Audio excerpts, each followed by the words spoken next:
محلا للأغيار والأحزان. It's a place of other things and of griefs and worries. ومعدنا لوجود الأكدار والفتن. And it's an absolute, just a mine for the existence of various different types of filth and challenges and temptations and fitna and chaos in life.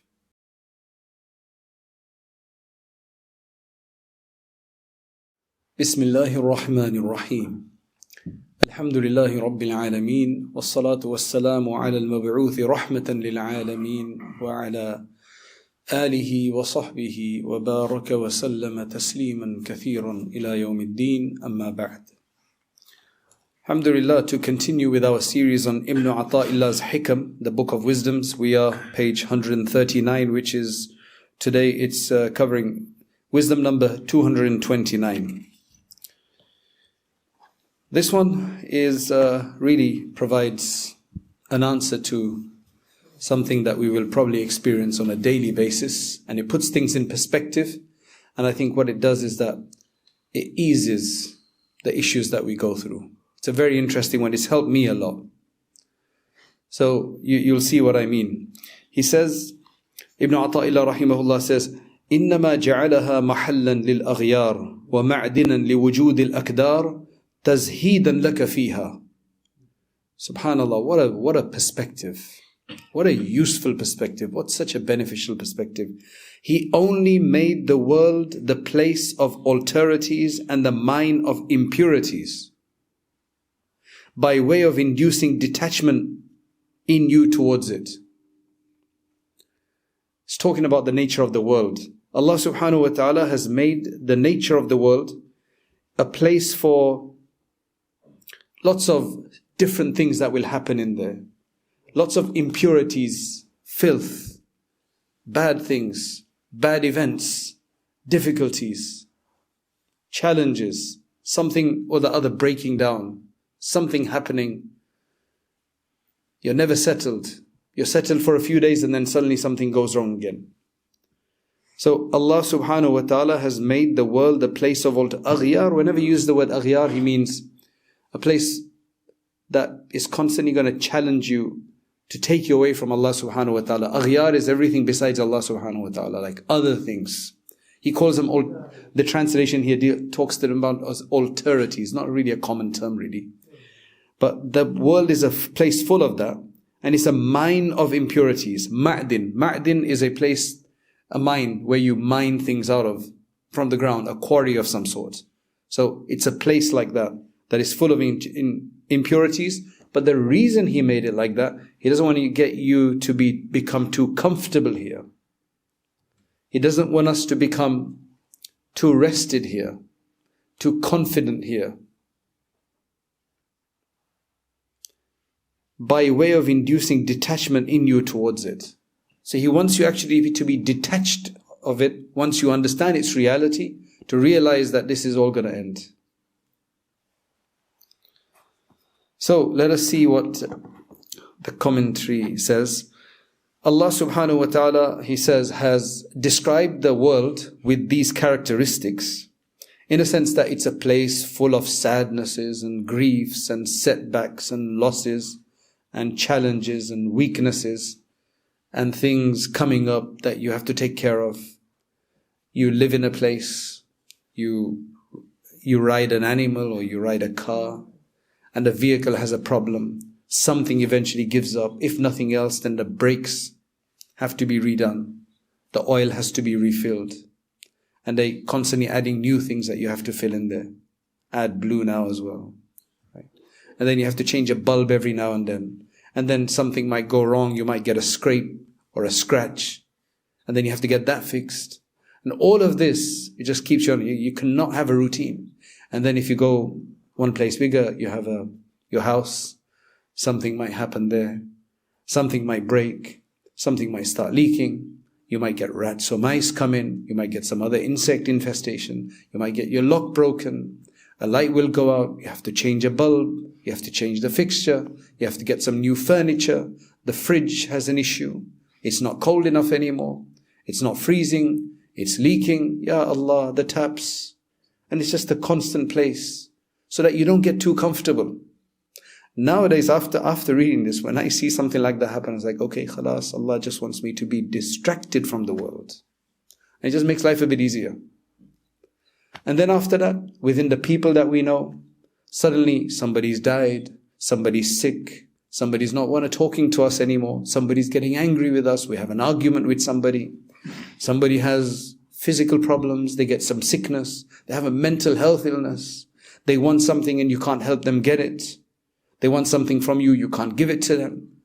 You can't assist them, you can't help them. Ya Allah, how many more things do you want? And then your job, and there it is, you finally find a job. It's been so competitive to find a job. It's not the perfect job either. It makes it work. As they say, it puts the bread on the table. It puts food on the table, nothing more than that. Right? That's all you're doing it for. You hate going there, but you have to go there because how else are you going to survive? Ya Allah, what are these challenges? The previous job was better, but I got fired from that one, or they laid me off. There was a big layoff. I'm in between jobs, somebody says. What does that mean, ya akhi? I'm asking, like, what do you do? I'm in between jobs. It basically means that I'm not doing anything right now. Right? It's a nice way of saying that. These are the challenges. And then in the job, something comes up. You can't finish your project, or they take you off and put somebody else on. Or there's somebody backbiting you and there's somebody else trying to get the promotion that you want. Or they're putting too much burden on you. They expect too much work from you. Or in one case, there wasn't enough work and you just sat around doing nothing and feeling bad about that. And you should be feeling bad about it. There was not much going on. They were just paying you or the money isn't coming on time. They haven't paid you for a month. Ya Allah. Just something or the other that is going to continuously happen. Or the weather is not as you want it. The holiday you booked the book and then the tickets got cancelled. Or worse still, a war broke out. Allah Ta'ala relieve us. And so on and so forth. These are just constant issues. Or you just get sick yourself. We feel bad. We feel weak. We don't feel up to it. We feel sleepy that day. We couldn't sleep at night. Or maybe we could. Or we wasted time with something else. Or we had some other issues. La ilaha illallah. Mahallan lil aghyari wal ahzan. It's a place of other things and of griefs and worries. Wa ma'dinan li wujud al akdari wal fitan. And it's an absolute just a mine for the existence of various different types of filth and challenges and temptations and fitna and chaos in life. Why? Tazheedan laka fiha. In order to make you detach from it. So that you don't get too comfortable with it. You don't get too excited with it. You don't think that is the end all for you. Tazheed, to make zuhud, to make you renounce it. So, but there's no escape from it. So finally, when a person is in between those things, I'm in this world. I can't be out of this world. This world is a reality. You can't get out of this world. But I need it. I need the food. I need to earn a living. I need to live somewhere. I need to do something in this world. I need to be able to worship Allah. So I have to get some of the world. But then the world is just so full of chaos. So I need to strike that balance. The people who can't strike that balance, they're the ones who have a problem. If they don't strike a balance, and rather what they do is, they get too engaged in the world and they forget the akhirah. There's some people who get too involved in the akhirah to such a degree, meaning the hereafter, to such a degree that they go overboard in their renunciation of the world, which is a dry, unwise renunciation of this world, and then they become even worse off because they can't deal with it afterwards. So the world is a necessary place to be because it's the way that you have to get beyond. And he's going to provide a parable for that, which is really, really interesting. So that's why he says that Allah subhanahu wa ta'ala makes it so that you don't get too comfortable in it, knowing that it's still necessary. So فَتُقْبِلْ بِكُلِّيَّتِكَ عَلَيْهِ, so that you can fully focus on Allah subhanahu wa ta'ala while just using this as an instrument. The world is literally just the means. It's an abode of means, and it is a means for us to get to the hereafter. So our focus is the destination. The world is just what we have to do to get there. وَتَتَوَجَّهْ بِهِمَّتِكَ إِلَيْهِ, and your full aspirations are directed to Allah subhanahu wa ta'ala, not the world. The world is just something you're supposed to pick up on the way, that you're just using on the way to get through, because there's no other way to go. أو لتعرض عن الدنيا. Another way to look at it is you renounce the world. You renounce the world in a way that you don't let it get to your heart. وتقبل على الآخرة. And you focus on the hereafter. One of the pious people, this is the example. Everybody comes up with their own kind of parables and examples. Like, what do you think of the dunya? How do you see it? Right? So one particular sage, he says, إِنَّمَا مَثَلُ الدُّنْيَا كَالْبَحْرِ الْهَائِلِ الْمُحِيطِ. The dunya, you can say, the world that we live in, is just like this huge, tumultuous, massive ocean. And وَالْآخِرَةُ مِنْ وَرَاءِ ذَلِكَ الْبَحْرِ. So it's in front of you. You look on either side, you just can't see the end of it. It's a huge ocean. And it has huge waves and everything. But you know on the other side is the akhirah. You know the other side is where you want to go, which is Allah subhanahu wa ta'ala. Paradise is there. And whatever Allah subhanahu wa ta'ala is prepared is there. However, you can't even see it. It's so far away and the ocean is just coming at you. And you can't even see the akhirah, but you know it's there. It's on the other side. You know that for sure. وَلَا يَنْكَشِفِ الْحِجَابُ عَنْ عَيْنِ الْقَلْبِ بِالنَّظْرِ إِلَى الدَّارِ الْآخِرَةِ إِلَّا بَعْدَ الْجَوَازِ عَلَى ذَلِكَ الْبَحْرِ فِي سُفُنِ الصَّبْرِ وَالرِّضَى. Because you know it's there, the problem is that you can't even see it. It's veiled from you. And the only way the veil, and it'll only come within your sight and your within vision, is when Allah subhanahu wa ta'ala relieves and removes the veils from our hearts to the hereafter. That can only happen once we get close enough over this ocean. But getting over this ocean is not easy, because it has huge waves and difficulties and storms, lots of chaotic situations there. So how do you get over? And you've only got a little boat to get over. So you have to brave all of these things with sabr and with satisfaction with whatever Allah keeps us, because you know that this is the way it's going to be. There's no better way than this. There's no smooth way. There's no stable way. The only way is through the waves to the other side. And that's exactly what the dunya is to the akhirah. So all of these things that happen in the world is just to tell you this isn't your place. This is just a temporary place. I mean, you're not on the ocean forever. Nobody lives on the ocean forever. The ocean is always used to get to the other side. Yes, maybe you can live on an island, which gives you an idea of stability, but you can't live on a ship or in a boat that is trying to take you across, because you know this is just a place to traverse, just to get over. And the dunya is exactly like that. Treat the dunya as an ocean, and the real land and the place to become a resident is on the other side, inshaAllah, in Jannat al-Firdaus. So that's why he's saying that you have to treat it like that. So now when you're trying to get over this ocean, it's just going to be full of all of these difficulties. So you need sabr, and you also need rida, which means you also need satisfaction. You need to take it as it is. That's what it means in other ways. For example, life becomes much easier when you embrace the difficulties. Not for the sake of having the difficulties, but if there's no way you can do without it. People who lose a limb, people who lose something of their eyesight, for example, or their hearing, or their feet, or a leg, or some part of their body, or they are challenged in any other way, they just take it for granted and make it work. And it's amazing what they can achieve. I may have mentioned this. I went to Scotland a few months ago. And it was a 4-day or 5-day trip, and it was raining. And that was the forecast of raining. And it was miserable. Scotland's such a beautiful place, but it became miserable. And that night I thought to myself, the next 4 days and 5 days are going to be very, very miserable. So I said to the family, I said, you know what? We're going to have to embrace the rain. We're going to have to be radi. We're going to be satisfied with the rain. It's going to be part of the experience. As soon as we changed that mind, mashallah, the next 3 or 4 days were amazing. With the rain, for most of them, only 1 day we got without rain. But suddenly, you just have to put a raincoat on and just enjoy it. Because the rain also, mashallah, is a blessing of Allah subhanahu wa ta'ala. And it makes everything so green and lush and fresh. And it was amazing. You have to accept it. Anybody who doesn't like difficulties, and nobody likes difficulties, but who can't embrace them and accept that they're an inevitable part of life of this world, they're just gonna constantly have problems. They're doubling the problem, the effect of their problem. Otherwise, once you embrace it, then yes, there's a difficulty in overcoming the challenge to get something fixed. But at least psychologically, you're fine. At least psychologically, you're stable. What's the point of physically having to sort something out and also psychologically being disturbed? What's the point of that? This is what it's telling us.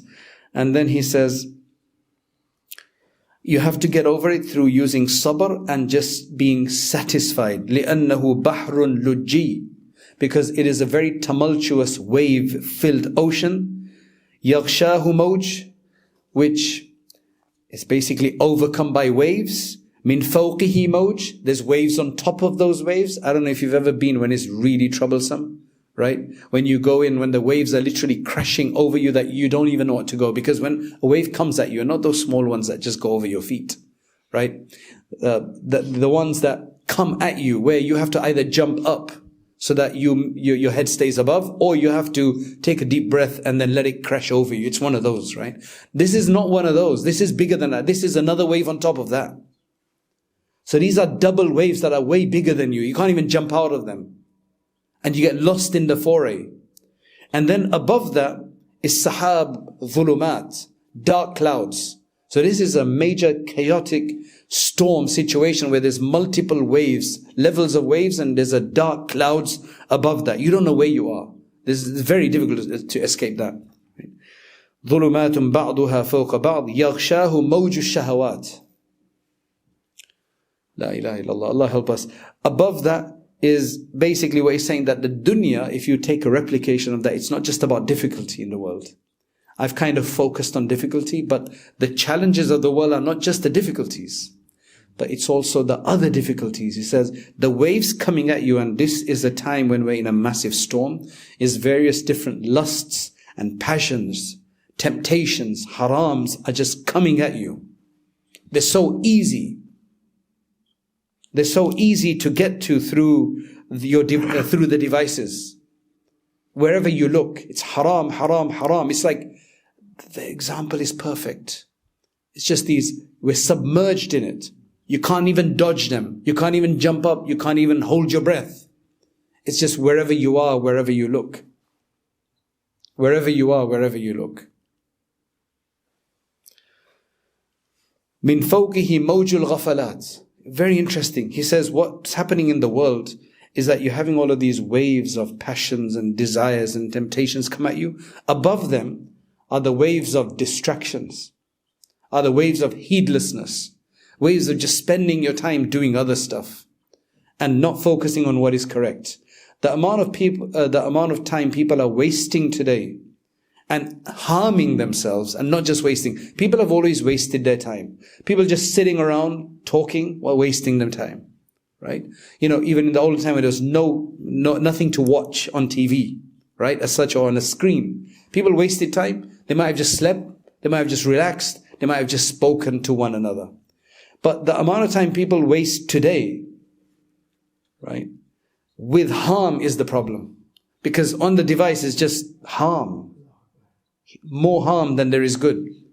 So it's a lot more easier to do harm today in the wasting. So people have always wasted time, but the amount of time people so it's mawjul ghafalat.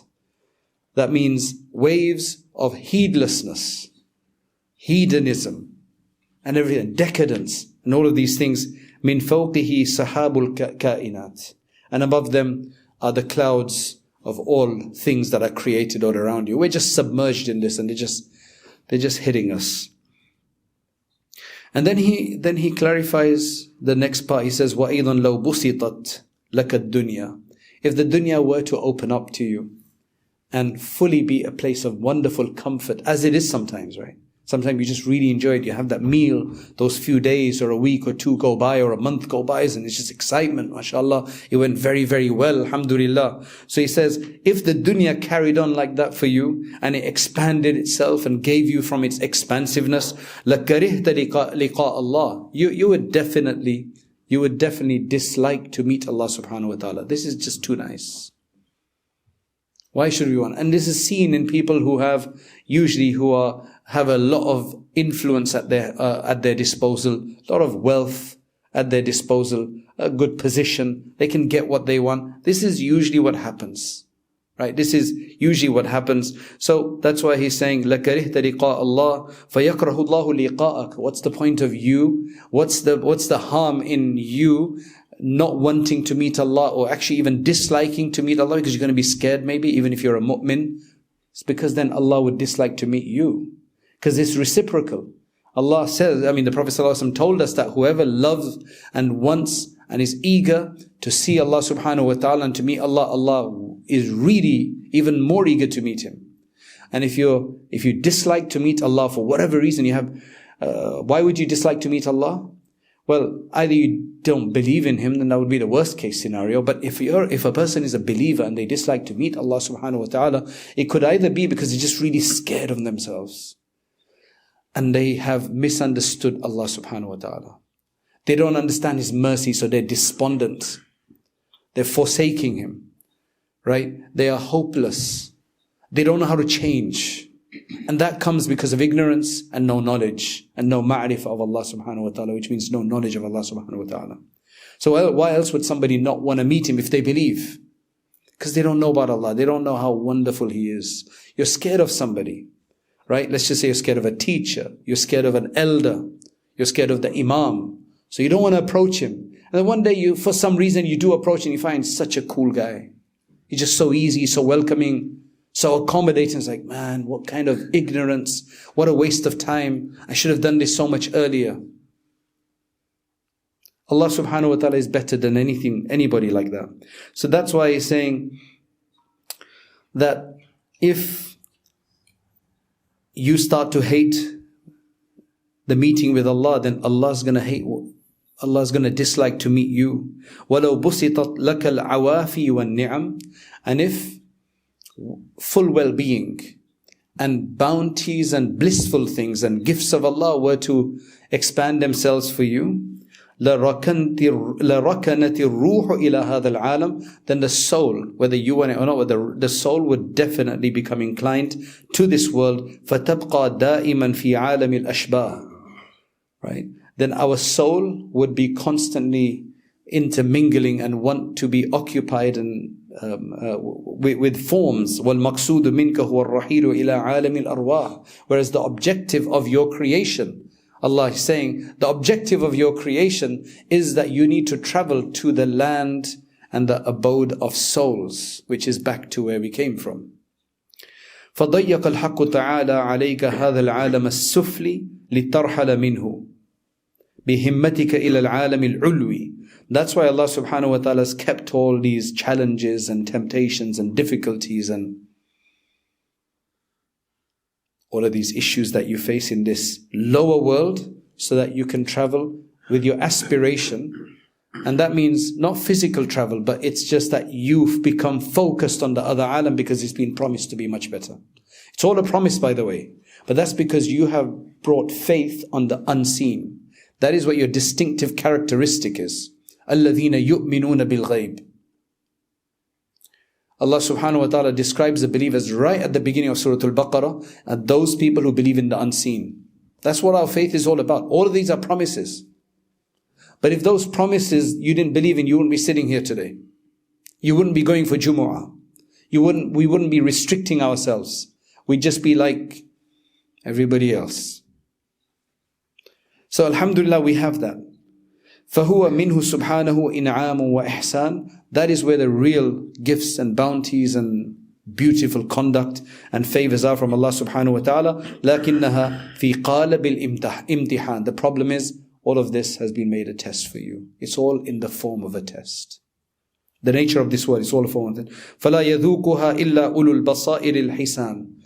The only way you can really get a taste of that from now are the people who have the insight, the inner sight.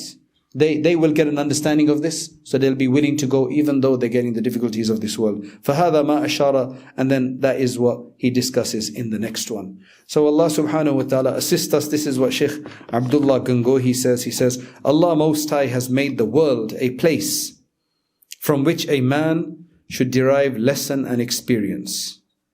He has also made it an abode of pollution and worries. From the lawful and awesome episodes enacted night and day on earth, the intelligent man takes lessons and gains experience. Unfortunately, we're not told all of this straight away. We get taught certain things of what's good and bad, but we don't get taught every single experience. We make mistakes and we learn. That's why Allah subhanahu wa ta'ala knows we make mistakes, because a lot of the stuff we learn in this world is through experience. From the terrible calamities and upheavals happening in the world, man gains admonition. And you see, our brothers and sisters who are being persecuted and violated and wronged, you see their iman is just something else. Like their iman is much better, even though it's destruction all around them, because they've realized this is the fickle status of the world. We haven't realized that because the world is too comfortable for us. Allah keep it comfortable and give us afiyat. We're not asking for destruction. Allah strengthen our iman without the destruction. But this world is a strange place that in destruction you find belief. Allahu Akbar. You find strength. Hasbunallahu wa ni'mal wakeel. It's amazing. That faith is amazing. Allah give us that faith without having to go through that. Ya Allah. So the calamities and upheavals that happen in the world, man gains admonition through them. No one is able to attain fulfillment of all their wishes and goals. In fact, the only one who probably died, who left from this world in our recent memory, who died having perfected what he came here to do and said, I've done what I've come here to do, is the Prophet ﷺ. Many other people have greater ideas, but they just can't fulfill them. They cut short. So many ideas, but they cut short. Allah give us the ability to have good ideas, manageable ideas, high aspirations, and allow us to actually complete them as well before we die. Allah give us afiyat. The other day, I had to go to the hospital to visit some elderly people, and you just see the situation there and you feel that, oh Allah, do not save us from this place. Oh Allah, keep us with afiyat and then take us with afiyat, so we don't have to have this sojourn in the hospital for years on end. Somebody passed away today, our brother Abdul-Rahman, his father passed away, who had been struggling and suffering for the last few years, completely dependent on others, right? He's passed away. Now that he's passed away, we didn't make dua that he passed away, but once somebody passes away, then you realize that mashallah, he's inshallah got a rest now from all of these difficulties. He has inshallah rest. Beautiful ways. Muslims have wonderful ways, as the Prophet ﷺ told us, to look at these things, to make us manage the difficulties of this world, the events of this world. There's always a way to look at it. The people who don't have the proper way to look at it, who don't understand Allah and why He created what He did and why He does what He does, they're the people who get depressed. Because they just have that issue of just misunderstanding Allah subhanahu wa ta'ala's sunnah in this world. In the hardships, trials, tribulations and experiences of man, there is considered mercy of Allah Most High. All of this is mercy. Why is that a mercy of Allah? It's a mercy because if it was too comfortable and there'd be no calamities, we'd be too indulgent in the world. It's just the way we are. The only thing that takes us away from something is seeing the difficulties of it, seeing the filth in it, right? So if we weren't able to see all of that, it was too comfortable, then why would that be a mercy of Allah when He's got something else He wants us to give us? As a result of these trials, man, as truly defined, becomes disenchanted from the world. By means of his disinclination, then Allah Most High separates him from this carrion, from this disease, this carrion, this dead body that is the world. So we take whatever benefit we can and then we leave the rest to Allah subhanahu wa ta'ala. Allah subhanahu wa ta'ala help us, and we say to Allah, give us afiyah, and we thank You for Your mercy. We thank You for whatever You have given us and taught us, and allow us to be correct in our understanding and much better than in what we're doing. But Allah, make it easy for us, because it's not easy for us. وآخر دعوانا أن الحمد لله رب العالمين. اللهم صل على سيدنا اللهم أنت السلام ومنك السلام وتبارك يا ذا الجلال والإكرام. اللهم يا حي يا قيوم برحمتك نستغيث يا حنان يا منان لا إله إلا أنت سبحانك إنا كنا من الظالمين يا غفار يا فتاح يا ستار يا حفيظ يا سلام يا لطيف Ya Dhal Jalali wal Ikram, Ya Allah, have mercy on us and accept us. Ya Allah, make it easy for us and guide us. Ya Allah, allow us to have inner sight. Ya Allah, allow us to have the insight. Allow us to have the himma and aspiration. Oh Allah, allow us to focus and allow us to really understand what is good and bad for us. Oh Allah, allow us to see the good as the good and allow us to follow it, and see the wrong as the wrong and allow us to abstain from it.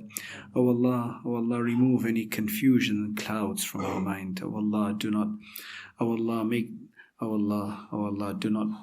allow chaos to overwhelm us. Oh Allah, protect us from the evils that we see around us.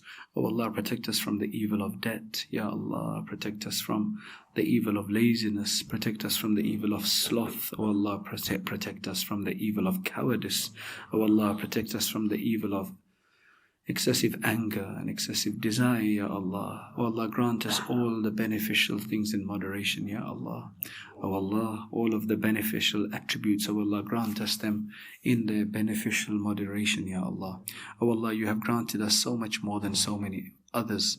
Oh Allah, allow us to see the dunya for what it really is. Allow us to use it in the correct way. Allow us to use it as the abode of means that you have given us. And oh Allah, we praise you for allowing us to be here and to have granted us iman and granted us our faith, Ya Allah. Oh Allah, now we ask you, just like the child who is learning to walk and is struggling, and finally when they get tired of walking, the parents pick the child up. Oh Allah, we also need picking up. We also need support against the shaitan. Oh Allah, the waves of the shayateen, the waves of the shaitani influences are all around us, submerging us, hitting us, attacking us. Oh Allah, allow us to get through this to a place in the hereafter. Let us not regret this on the day of judgment. Oh Allah, do not make what you have given us to be a source of fitna for us. Oh Allah, rather allow it to be a source and a tool for goodness and for virtue and for assistance and for selflessness and for your happiness, Ya Allah. Oh Allah, accept all of us. Oh Allah, accept all of us. The time that we sit here, the time that we gather here, oh Allah, accept it from us. Oh Allah, make it a source of blessing for us and protect us and forgive us. Forgive us all of our wrongdoings. Forgive us all of our wrongdoings and protect us from all forms of wrongdoings. Oh Allah, protect us from the humiliation of this world and the disgrace of the akhirah. Oh Allah, protect us from the humiliation of this world and disgrace of the hereafter. Allow us to, oh Allah, protect us from falling foul of your laws, Ya Allah. Oh Allah, from succumbing to our desires and going overboard. Oh Allah, protect us from all forms of abuse, from all forms of wrongs, from all forms of dhulm. Oh Allah, from all forms of vices, Ya Allah. Oh Allah, assist us and help us and bless all of those who assist us, Ya Allah. Subhana rabbika rabbil izzati amma yasifun wa salamun ala al-mursaleen walhamdulillahi rabbil alamin. The point of a lecture is to encourage people to act, to get further, an inspiration, an encouragement, persuasion. The next step is to actually start learning seriously, to read books, to take on a subject of Islam and to understand all the subjects of Islam, at least at their basic level, so that we can become more aware of what our deen wants from us. And that's why we started Rayyan courses, so that you can actually take organized lectures on demand whenever you have free time, especially, for example, the Islamic Essentials course that we have on there, the Islamic Essentials Certificate, which you take 20 short modules, and at the end of that, inshallah, you will have gotten the basics of most of the most important topics in Islam, and you'll feel a lot more confident. You don't have to leave lectures behind. You can continue to leave, to listen to lectures, but you need to have this more sustained study as well. Jazakallah khairan. Assalamu alaikum wa rahmatullahi wa barakatuh.